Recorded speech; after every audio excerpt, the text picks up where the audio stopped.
One of our students, Hannah, who raised her hand during a live SI bootcamp training, and she asked to be helped with her procrastination and her sense of overwhelm. Hannah is a single mom, a professional musician, a professional life coach, and as you can imagine, she's got a lot of daily responsibilities, a long to-do list, many tasks for both work and for her role as a mom, and for herself, how to take care of her own well-being and how to take care of her son's well-being. And on top of that, she has 2 careers. Mark will use a strategy called Methapor to empower Hannah to overcome her overwhelm. A metaphor is a word picture that we use to describe a thought or feeling. For instance, people often feel like they're stuck, as if they're actually stuck to something and therefore can't move. That's a metaphor at work. Coaching with metaphors is fun, activating, and also allows the client to share at a core level, which opens them to their greater truth and allows them to begin to take action on an internal level. Let's watch how Mark and Hannah use metaphors for transformation. So let's talk about overwhelm. Tell me about it.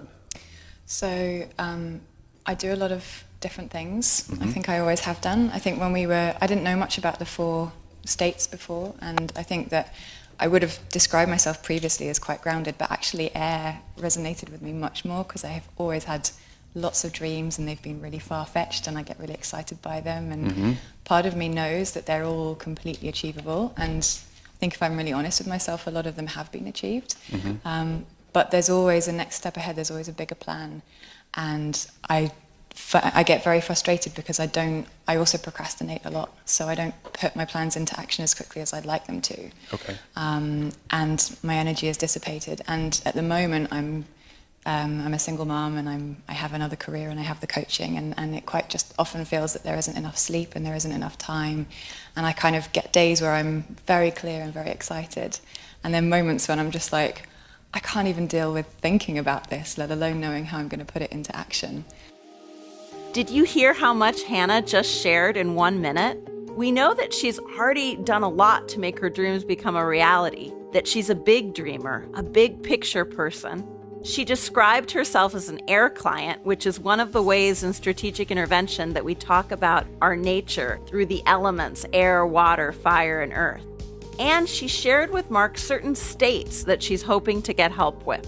A sense of being overwhelmed. She gave a lot of information in just 1 minute. Let's watch now how Mark works with everything Hannah has shared and gets going quickly by using Hannah's metaphors. So if overwhelm was a color, what would it be? Oh, like a dark grey, maybe a bluish grey. Okay, and if overwhelm had a texture, what would it be? Heavy, it would be thick. Okay. Quite oppressive. If overwhelm was a kind of car, what would it be? Oh, something really cumbersome. Cumbersome, like what? Like a transit van. Like a transit van? Something you wouldn't want to drive. Oh, you wouldn't want to drive it? No. Okay. And where does a transit van go? Oh, it just goes to work. A transit van is functional. It doesn't do anything fun. Are there routes that the transit van doesn't get to go to? Yeah, it never goes on holiday. Never goes on holiday? It goes to work and back. That's about all it does. Where should it go? It should go anywhere it wants. It should have unlimited fuel. It should maybe be painted a different color. It should have better suspension. And it should go anywhere at all. I'm sure it could go all over the world because it could get on a boat or a plane. Great. And so what does it feel like to be a transit van? No, just heavy. Frustrating because you can't... I love driving and I love nipping around corners and I love speeding a bit, and I like sort of taking corners a bit too quickly, and you just can't do that with a transit van. So why is it a transit van? Because overwhelm is limiting. Limiting? Yeah. Does overwhelm take on so much that it's not fun anymore? Yeah. I guess that would be having its fully loaded. Full of crap. Full of crap. Yeah. Yeah. What kind of cargo needs to go in the transit van that makes it so slow and so routine? It's too heavy with expectations, actually. Expectations? Yeah. That's the cargo. Yeah. So is a transit van like a truck, like cargo, or is it like a bus? It's like cargo. It's like we have in England. We have like white vans, so they'd be like something you might move house with, or something a contractor might have their stuff in. Okay. So it's full of stuff, and it's very heavy. And who decides on the routes for the transit van? Who's in charge of saying where it gets to go and where it doesn't go? I think I do, but I don't want to admit that. All right, so the transit van is overwhelming and it's full of crap. Hannah even shared that it's limiting her. Notice how truthful Hannah was? She really went to a deep place in her explanation of what her life is like and how hard it is for her to get from place to place. Using the metaphor of transportation and the van really helped her to express that feeling of overwhelm. She was able to talk with humor, a sense of fun, and also a new level of honesty and truth. When she shared that the van feels so heavy with expectation, I think probably like me, you could really get a sense of where that is limiting her experience.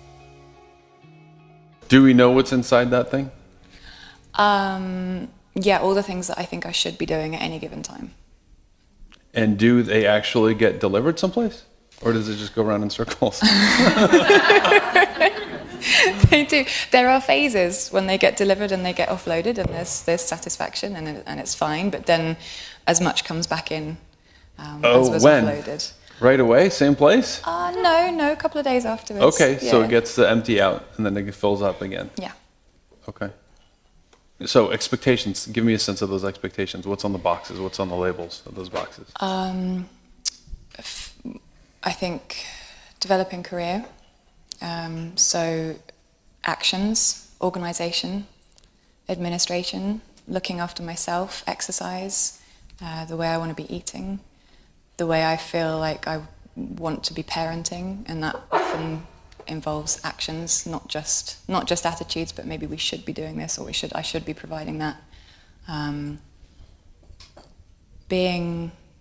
Most expectations are, I think, about being more efficient, being quicker, being more focused, not procrastinating. Like a sports car. Yeah. Okay. Yeah, yeah, exactly. So what features does a sports car really need to have? It needs to be well balanced. Mm-hmm. It needs to be light, so it's not loaded down and it can go quickly. Sports cars are always fun. People drive them because they're fun and they want to, just for the hell of it, because they're feeling a bit rebellious, and they want a toy. Did you see how Hannah just got very cheerful when she talked about being rebellious and being a sports car? That was really interesting, wasn't it? A few minutes ago, Hannah had just taken responsibility. She said that everything she had to do was in her transit van. And then Mark and her gained a lot of clarity about what exactly that meant, looking at the cargo boxes. And Hannah shared each part of her life that was in that van, including her expectations and the way she treats herself. And then she shared with that big, beautiful smile of hers what it would be like to be a sports car. It's always really interesting to notice when a client breaks into a grin as they're explaining something. You see, her body language was saying something pretty different than her words were describing. You wouldn't normally think of rebellious as being such a joyful state, but for Hannah it is. So let's learn more about her and how she can create the van of her dreams, or the life that she wants now, the relationship to her overwhelm that will stop limiting her life experience. Is the cargo of the van actually the features of the car that you want? I'm not sure I understand the Well, you have question. stuff inside this van that's making it slow. But every time you talk about what you need to have, they're all things that are about maneuvering. You know what I mean? Yeah. So do I need them in order to maneuver? Well, so if you were going to say, I've got my cargo van here and it's doing these things and it's full of cargo, and then I've got my sports car here, right? And my sports car needs to do certain things, and maybe some of the things that I've been putting inside, maybe you have a couple sports cars inside of that cargo van. Maybe I do. Yeah. You thought they were boxes, But maybe and they're that's- actually a car. Yeah. Oh my God. That's really cool. I could just get them out and drive them. Yeah. Yeah. Mark asked two very important questions to Hannah. He asked her if perhaps when she's talking about what she wants, could it be all about maneuvering? And they go on speaking for a little while, and he asks the next important question. Maybe you have a couple of sports cars in that cargo van. What's Mark getting at here? He's noticed how Hannah keeps referring to being agile and taking quick turns, and her joy in talking about driving quickly and in being in control of a sports car. So instead of staying with the heaviness of overwhelm and all those boxes of cargo and taking them from one place to the next place, he changes the conversation to the tool that she could use to go where she wants to go quickly there, moving the Methapor into one of the sports car, which gives her much more joy and freedom. So the things that were inside the van, they are inside the van, they're just not boxes. Yeah. And then I think I'd be quite proud to be carting them around because I could just get them out and show them off. The things that need to be in that van, can they be fun? Yes. Yeah. Can they be fast? Yes. What's the difference between something being fast and fun and something being slow and a big drudge? Taking it too seriously, thinking it should be perfect. Doing it for an outcome as opposed to the process, the fun of the process. What would happen if you were driving a sports car and trying to make it perfect?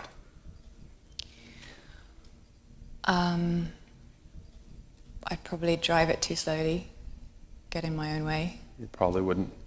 No. There's something about a sports car that is about being a little bit bold. Yes. Yeah. And you don't think like, oh, that turn wasn't perfect enough. It's the speed that makes it fun. Yes. And it's a bit silly. It's like when you see people sat in traffic in central London in their Porsche. What have you got that there for? Yeah. Yeah. Great.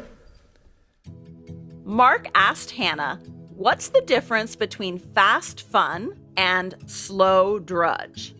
And Hannah was quick to answer that one was about outcome and the other was about process. She answered that she clearly wants to be more about the process than focusing so much on perfection and the outcome. So very quickly, Hannah is not just exploring here, but you can see that the wheels are turning in her mind. And she's coming up with a solution for her attitude towards her very busy life of being a mom, a professional musician, a life coach, as well as all the other areas of her life, like her health and her friendships. What's a takeaway that we could have from this about overwhelm? I think that if I separate everything, it's the combination of it all that's overwhelming. Each individual thing is useful and can be fun if I allow it to be and if I take it out and play with it. Okay. As opposed to trying to have it all on my shoulders at one time. Maybe I don't need to think about it all at once. Did you catch what Mark just asked her? He asked for her takeaway regarding overwhelm.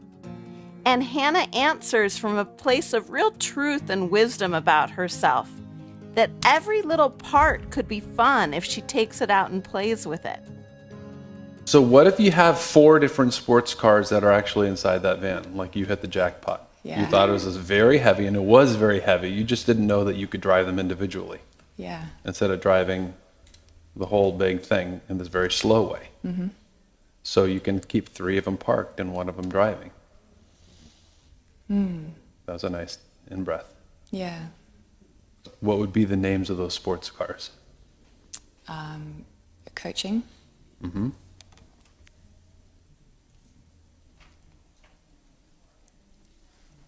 Yep.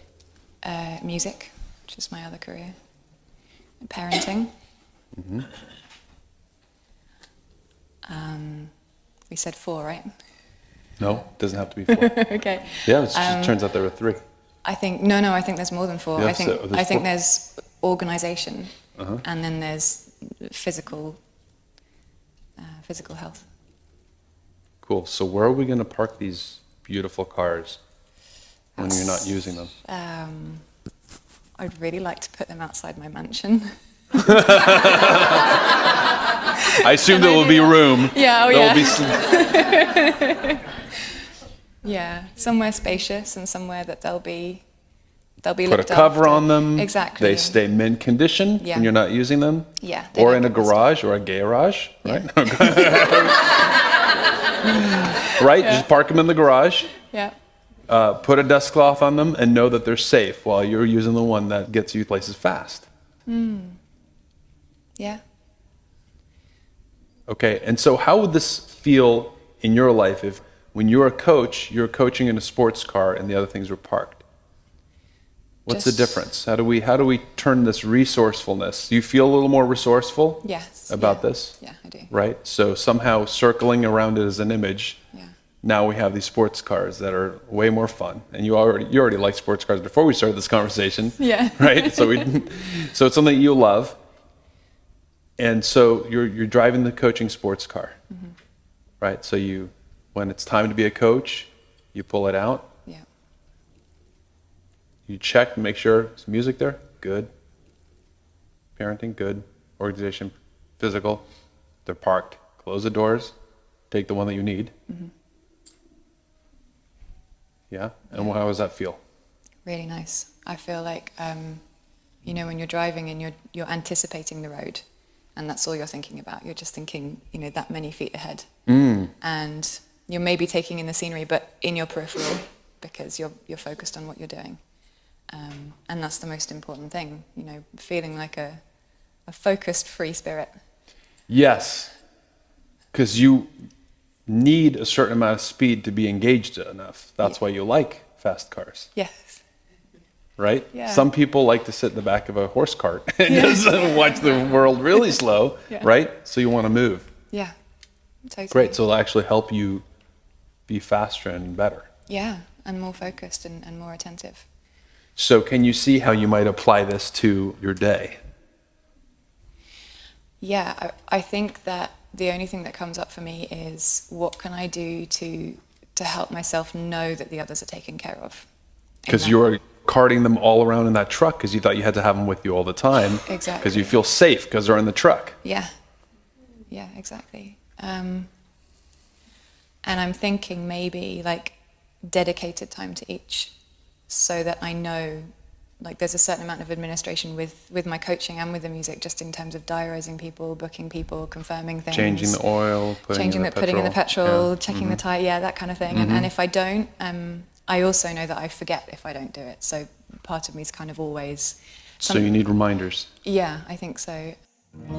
The next level of difficulty has arisen now that Hannah has more resourcefulness.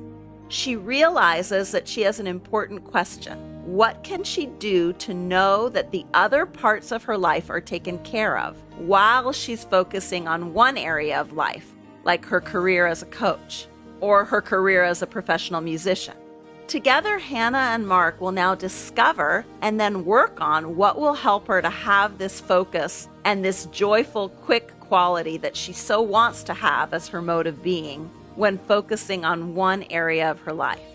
Notice how as soon as she began to get a little discouraged, Mark immediately took her back to the metaphor of the car, and she quickly entered a creative, sparkling mode of being when working on this new level of concern. How will she make sure that others are taken care of? Other parts of her life, her son, and how she'll deal with her memory around this. Sometimes even when I am super organized, I forget that I've been organized. Because Yes. I'm like, oh my God, I didn't. Oh no, I did. I did that. It's fine. So that's really important for anyone who has air, is to build in some reminders of like all the things that you're handling. Yes. Right. And so like putting even a 15-minute check-in session with a list Yes. that are important to coaching. Right? Yeah. And then you have the luxury when you have the reminder of forgetting about them when they're not with you. Yeah. I guess it'd be like the person who goes and just checks on his car because he likes, I don't know why I'm saying he, but because they like looking at it. Yes. And they get all obsessive and they never drive them. Yeah. They're like, oh, wait. I got to check to see if maybe the tire needs polishing, you know? Yeah. Right? Exactly. It's the opposite of driving it Yeah. and enjoying it and doing it, using it the way it should be used. Yes, exactly. Great. Is there something about music that is a love or a mode of being that's like driving a fast car? Yeah, again, it's that freedom and the focus. Like when I'm really doing it the way I want to be doing it, I feel like I'm channeling more than anything. I'm thinking in terms of colors and energy, and kind of, that's something I've just learnt to do quite recently actually, which has been really nice because I've been a professional musician for years, and I'm suddenly realizing that it's not about anybody else. It's like actually that I can give most to an audience if I'm just absolutely focused on what I'm doing and relaxed in my body and enjoying it. It's really important to bring into the coaching session the act of check-ins. 15-minute sessions that Hannah can use with herself to check in on those different sports cars, those different parts of herself, her life. Mark moves Hannah next into the area of her professional music career, where she's able to convey from a place of great clarity and strength her ability to channel and be present in herself. Through being that present with herself, she's also there for her audience, and she's really with her music. As Hannah shares this with Mark, I imagine that she's applying that same realization she's had in the area of music to the other areas of her life as a mom, as a coach, as well as everything else that encompasses her full life. Hannah shares that she wants more focus and close connection, and that this is expressed through being very, very present inside of herself and knowing that she's giving all to the people who are there listening to her music when she's being truly present. That sounds to me like your zone. Yeah, exactly. That's what someone else said today. Yes. Yeah, exactly. Great. So that's your zone. So your little sensor needs to be, am I driving in my zone? Yes. Or am I going so slow that some part of me knows that it's not really right for me? Yeah, which would be like having the handbrake on, because I can feel it in my body when something's not letting it all flow. And it's like when you've been driving and before the sensor goes off, you're going, what's going on? Why can't I change gear? And then you're like, oh yeah, I left the handbrake on. So you can notice in yourself a little bit of irritation, a little bit of boredom, like distraction, like, oh, this sucks so much, I need to open up the internet, right? Yeah. Or check my phone. Or disappointment. Why isn't this feeling the way I know it should do? I can do better than this. Great. And then a ritual for making sure the other cars are parked, they're going to be okay. You have your checklist, you have your time to check it. Yeah.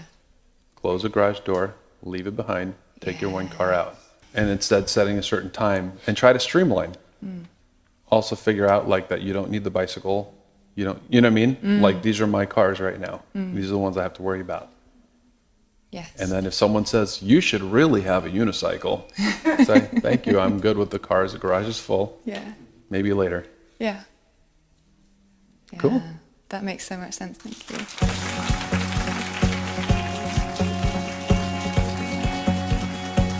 Notice how much Hannah has changed about her thinking and her approach to running her life without overwhelm. Now she can come up with her own metaphor about her handbrake.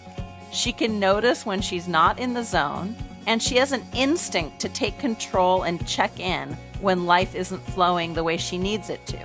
She's really adopted this metaphor of the sports car and the quickness, being in the zone, moving through her life the way that she wants to be, creative, fast thinking, and very present. She also points out that it's important for her to still know that the other cars are safe. And she shares with Mark what's been a problem up till now, which is a lack of presence even when she's doing the thing that puts her most in the zone, which is playing her music. The metaphor strategy is a way to enable the client to raise their own playful, creative, comfortable way of assessing what they want and creating what they want in their life. So now, after just 13 minutes of coaching with Mark, Hannah is able to coach herself with these metaphors. she's able to leave the session with a whole new way of relating to herself and her life. Notice also how this strategy flows in conversation. Once you know it, you can incorporate it into your coaching conversations. And sometimes your skill with metaphor can be used in other types of conversations too. Coaching is the art of bringing a client into a resourceful state where they're able to do and experience the things they want in life. I hope you can take this strategy into your own life and into your work helping others. Thank you so much for being with us today as we explored the metaphor strategy. Talk to you soon.